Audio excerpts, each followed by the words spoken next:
Yo, what's up mga boss? Another day, another bakbakan basketball action naman sa Barangay Panakan 2 mga boss.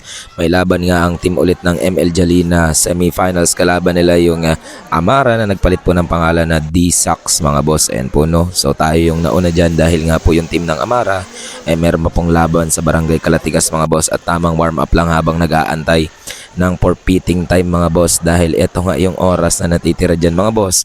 Pero nga hindi nga nabutan ng forfeiting time at dumating na rin po yung team ng D-Sox o mas kilala sa team ng Kaidi Amara mga boss. Shoutout po sa mga player ng team ng Kaidi Amara.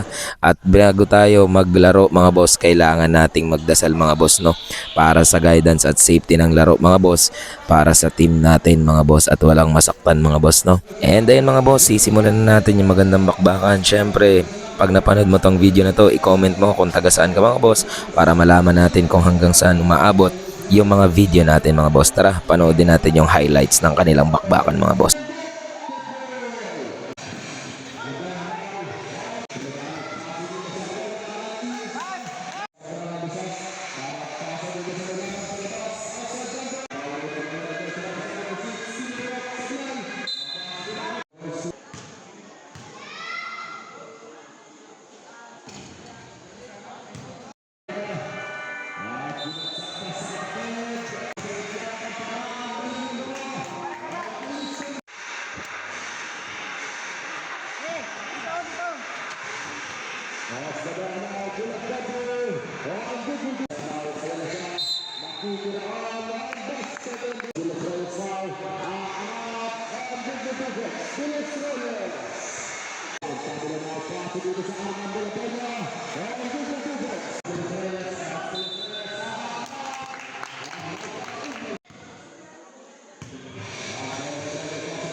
Mga boss, so 3 minutes and 49 last in the final quarter, 73-55 lamang tayo dyan mga boss.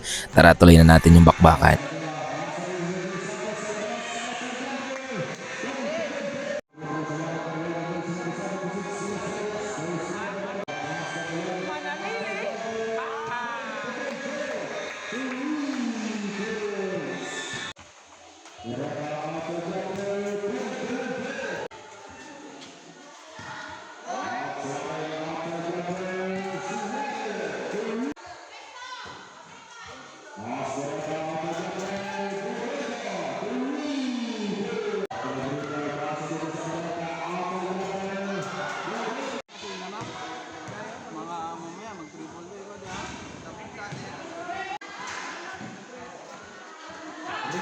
Gago, pumasok pa nga. Then nga mga boss, no, this is the dying seconds ng bakbakan ng Amara kontra dito sa ating team na Jalina at panalo nga po tayo a score of 84-75. Maraming salamat sa panunod mga boss. Subscribe nyo rin yung aking YouTube channel.